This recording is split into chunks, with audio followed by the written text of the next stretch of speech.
Esto es En que nos parecemos, Radiográfica 89.3 y en transmisión directa con la central ferroviaria allí en Cruz del Eje Córdoba, la 107.7. Nuestro teléfono 11 50 12 35 89 y tenemos mensaje que luego vamos a leer, preguntas y algunos comentarios, pero ahora estamos en comunicación con el economista, investigador y docente Ricardo Aronsky. Aronsky, ¿cómo le va? Vivian Helén, Rodolfo Colangelo lo saludan. ¿Cómo está usted? ¿Qué tal? ¿Cómo están? Con calor. ¿Usted bien? ¿Todo bien? Bien, bien. Bueno, ¿cómo lo tratan los nuevos aires de leyes, ómnibus, DNU, acuerdos con el Fondo Monetario Internacional? ¿Cómo ve esta situación? Porque eso es un gran paquete, es decir, si no aprueban esto otro se va a poner bravo, es como una amenaza constante. Sí, la verdad que el acuerdo con el fondo no es muy importante porque era previsible, es parte de, en realidad continúa los acuerdos firmados por el gobierno anterior, Massa de alguna forma los rompió en el último tramo de la gestión y ahora se están volviendo a rehacer. Ahí no hay ninguna novedad muy importante, era previsible que el fondo apoyara esto, pero la primera cosa que me parece importante aclarar, porque es muy importante, es que el gobierno es mucho más extremista que el fondo. Acá me parece que se acabó en esta nueva etapa, en la etapa de Milei, seguir echándole la culpa al fondo de las políticas antipopulares que se hacen en la Argentina. Uno puede decir, bueno, el gobierno de Alberto Massa los presionan, bla, bla, bla, lo obligaron a devaluar. Todo lo que pasa en este momento en nuestro país no tiene nada que ver con lo que pide el fondo. El fondo pide menos, aclaro, menos de lo que está haciendo este gobierno. En todas las metas está pidiendo menos. Este gobierno está haciendo mucho más. Y ahí eso nos lleva a preguntarnos por qué es esto. Y a mí me parece importante decir que, bueno, por supuesto tenemos un presidente muy particular, con características personales patológicas. Bueno, hay una serie de problemas en relación a la figura de Milei, a su ideología, a sus fuentes intelectuales que son francamente delirantes a nivel internacional. Pero la verdad que un personaje así, un gobierno tan improvisado, tenemos que explicar por qué tiene tanto respaldo. Tenemos que explicar por qué, se tomó en serio un DNU que es una salvajada anticonstitucional y por qué se están discutiendo las leyes y evidentemente hay procesos de negociación. Una parte de la derecha le dice a Milei, bueno, emprolijemos un poco, pero estamos básicamente de acuerdo. Y tampoco estamos viendo con claridad qué pasa del lado del Unión por la Patria, ¿no? Tampoco estamos viendo, por supuesto, mucha gente muy valiosa está hablando muy claro.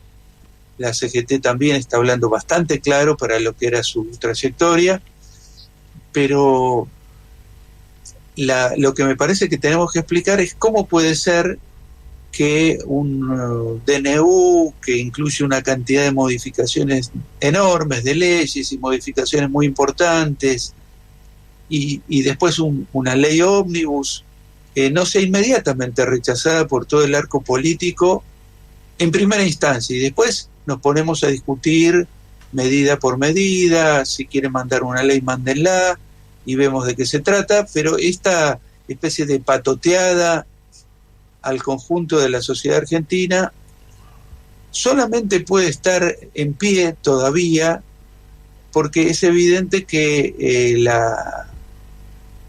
el DNU y la ley ómnibus responden al poder económico local y eso es central, todos lo saben, y por lo tanto la derecha básicamente está arrodillada frente al poder económico local, y parte del peronismo también. El peronismo cordobés, hay numerosos actores que se dicen peronistas y que, sin embargo, están arrodilladas frente, no a Milei, sino frente al poder corporativo que hay detrás. Me parece que esa es la gran cuestión que tenemos que aclarar en este momento. ¿Qué tal? ¿Cómo te va? Colangelo te saluda, ¿cómo estás? ¿Qué tal? ¿Qué sectores de la economía argentina, del sector productivo, se oponen a estas medidas? Por ejemplo, yo escuché a las cerealeras protestar porque le ponen un impuesto a las exportaciones a los productos agrícolas elaborados, por ejemplo, el aceite de soja, que lleva valor agregado, tendría que pagar un impuesto. Hay también, más allá de que el poder económico concentrado apoye, sectores productivos que se oponen a estas medidas. Seguramente hay sectores productivos y sectores productivos grandes en cantidad, pero desorganizados históricamente, muy individualistas en muchos casos, es decir, protegen su interés sectorial. No se ve una alusión a un proyecto nacional, es decir, esto que vos mencionabas recién, la cerealera diciendo, nos metieron un impuesto, no. Eso pasa con muchas cosas, con la industria pesquera, hay muchas, las pymes, en el momento que abran la economía, hay mucho. Toda la exportación industrial que le han metido retenciones, hay muchos sectores que están siendo afectados, pero la verdad que no se nota su voz. Esto, te quiero decir, ya pasó nada más y nada menos que con el levantamiento del campo contra el gobierno de Cristina Kirchner. Si vos te acordás, los ojeros, los grandes ojeros en Argentina son más o menos 2.000, y los productores medianos eran unos 20.000. Sin embargo, más de la mitad de la población argentina se puso del lado de los ojeros, y lo que fue también muy interesante fue que la Unión Industrial, que era la gran beneficiada de la política económica kirchnerista, el movimiento obrero, todos los sectores vinculados al mercado interno, el comercio, bueno, la verdad que su defensa del gobierno de Cristina fue muy, muy débil. Digamos, el campo fue fuertísimo en su ataque, mientras que todos los sectores internos que se beneficiaban indudablemente de las políticas de crecimiento del kirchnerismo no se hicieron sentir.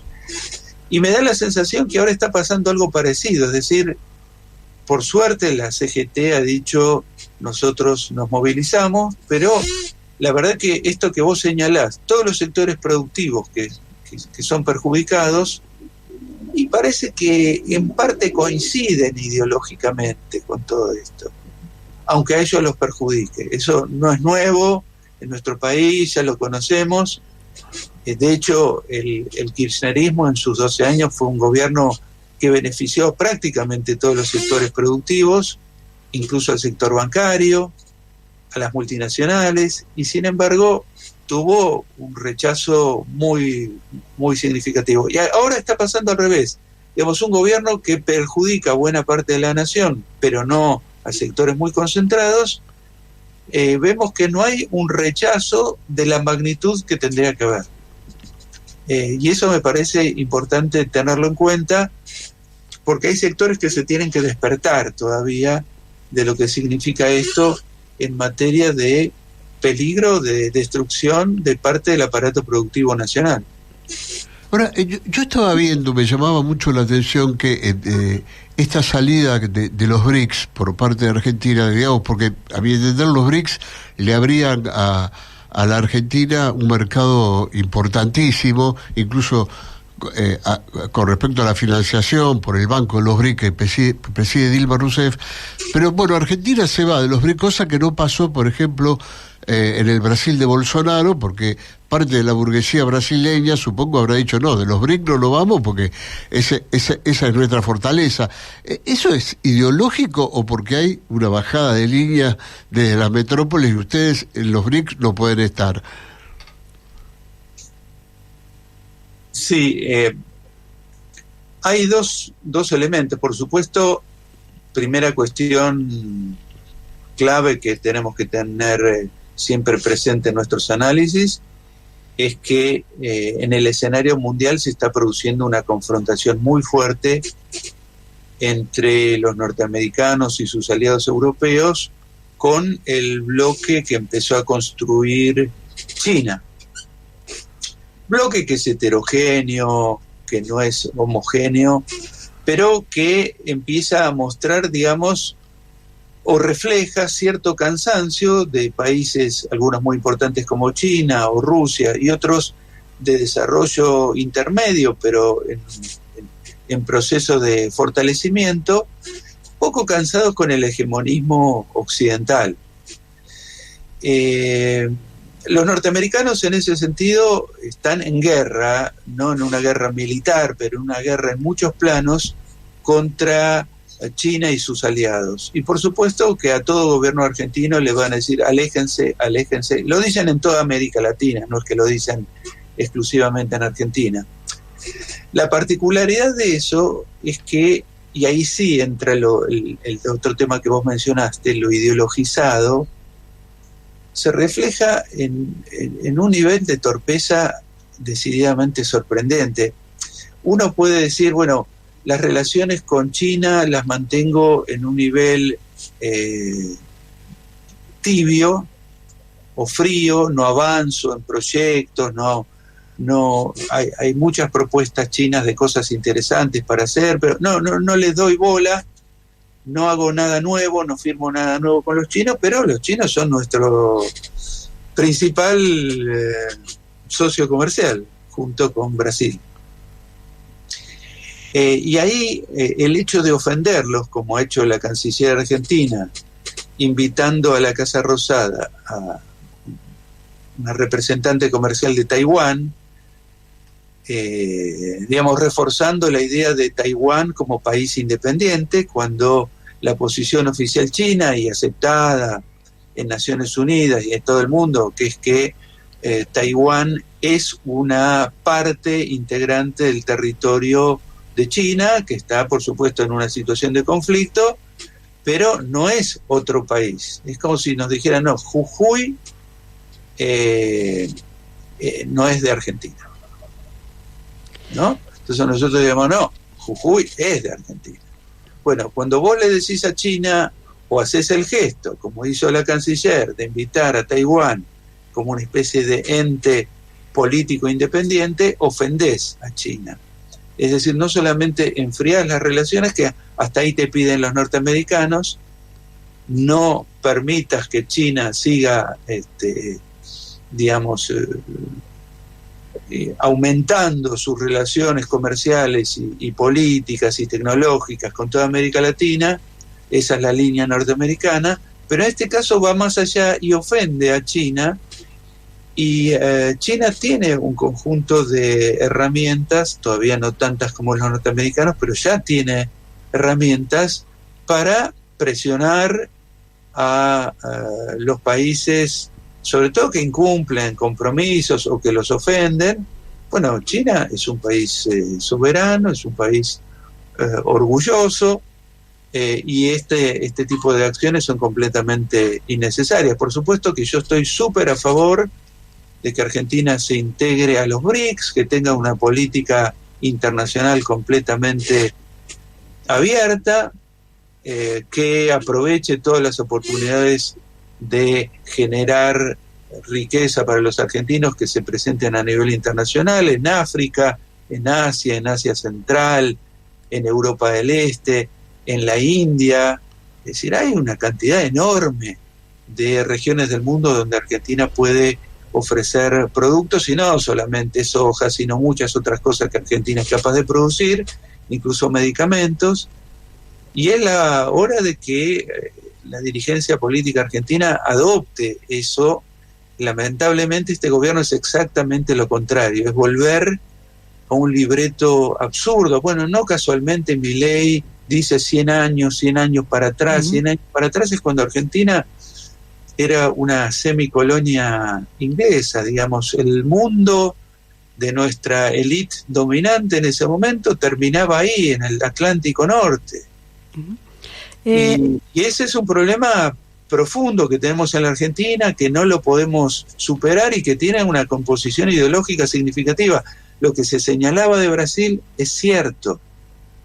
Ahí el propio sector del negocio agroganadero le dijo a Bolsonaro: córtenla con las alusiones negativas con China, son nuestro principal comprador y no podemos estarlos ofendiendo permanentemente.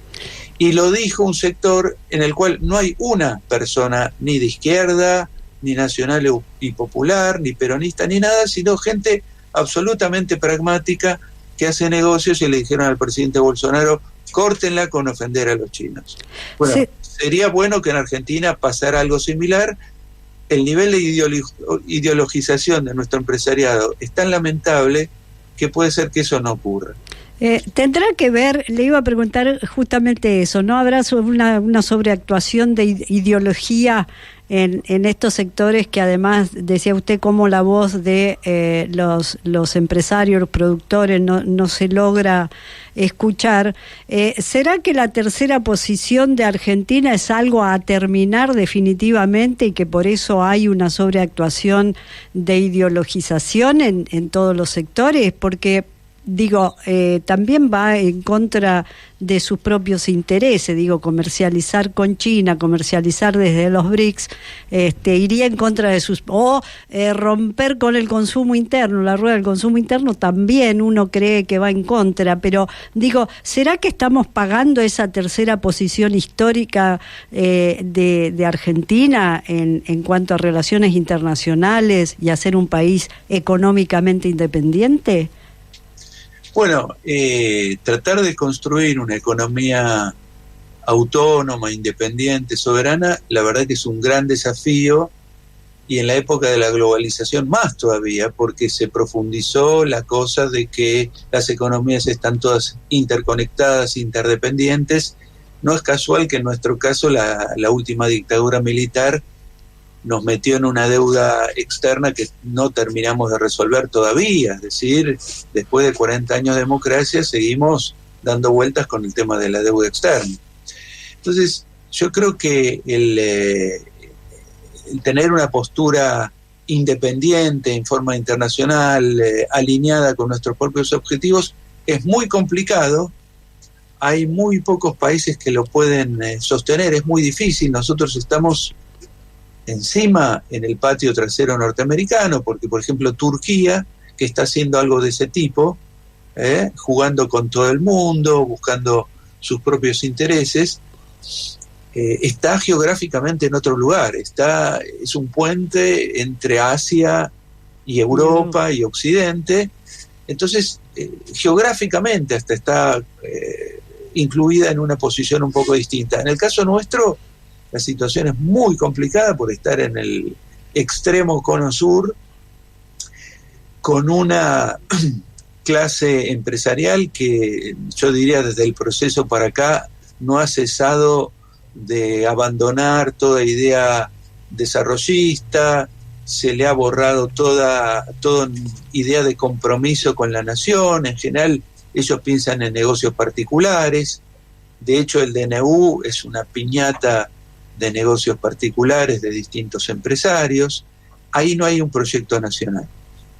Ahí no hay un proyecto nacional, y uno puede interpretar el DNU y la ley ómnibus como un ataque en esta clave que vos señalás, un ataque directo a la soberanía nacional, la venta de tierras, lo que se está pensando con el mar argentino. Hay un montón de cosas que tienen que ver con debilitar todavía más las capacidades argentinas de manejar su propio destino. Eso es indudable, que este gobierno está siendo utilizado en función de esos objetivos, que por supuesto no son solamente de la élite local, sino en este caso sí del capital multinacional. ¿Y cree que eso pudo haber permeado también en la dirigencia política? ¿O no? ¿O no ha habido la fuerza suficiente como para modificar esto? Bueno, yo quiero decir algo que es importante decirlo porque no es nuevo. Nosotros tenemos que hacer un balance de lo que fue el menemismo. El menemismo fue un ataque a la soberanía nacional tremebundo y fue ejecutado por un gobierno que decía del Partido Justicialista. No Cambiemos, no Milei, no los radicales, el Partido Justicialista. Hay que hacerse cargo de eso. Eso fue en los 90, cuando la dirigencia peronista aparecía en los medios de comunicación enorgulleciéndose de que nosotros somos el cambio, decían.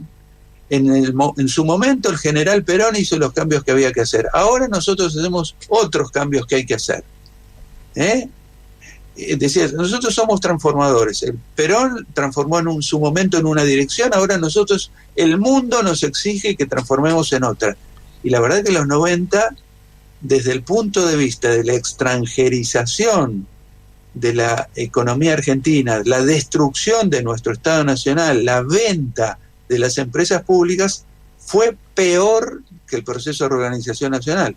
En ese terreno, aclaro, en el terreno de profundizar la dependencia argentina, la subordinación, desguazar el Estado, destruir el Banco Nacional de Desarrollo, las juntas reguladoras. Bueno, en ese sentido, el experimento menemista fue mucho más profundo que el propio proceso de reorganización nacional. Y eso no es nuevo.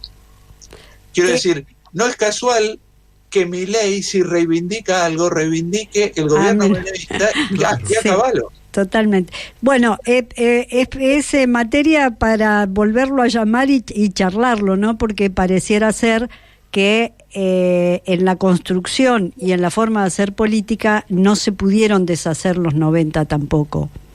Entonces, pero bueno, se nos termina el tiempo y es como para charlarlo, así que lo vamos a llamar para charlar eso, porque es interesante ver qué sería lo nuevo, por dónde se sale ahora con esas viejas políticas sin poder revisar todo ese proceso histórico. Exactamente, es una muy buena punta para profundizar. Lo vamos a llamar entonces. La parte 2 con Ricardo Aroskin. Muchísimas gracias por atendernos. Un abrazo muy grande. Gracias a ustedes, un abrazo. Hablamos con el economista Ricardo Aroskin y la verdad que dejó muchísima tela para cortar, porque ahí había que entrar, no solo seguir con lo económico y profundizando, que creemos que era el objetivo último después del proceso militar, cumplió una función Alfonsín y no logró algunas cosas y otras no las quiso hacer, y finalmente vino también Menem a poner la frutilla de la torta que faltó o que le faltaba a ese proceso del golpe militar del 76, y que nos dejó marcada una forma y una construcción de hacer política que creó hasta el día de hoy, de un gerenciamiento, le llamo yo, de la política, que hasta el día de hoy no lo hemos podido deshacer.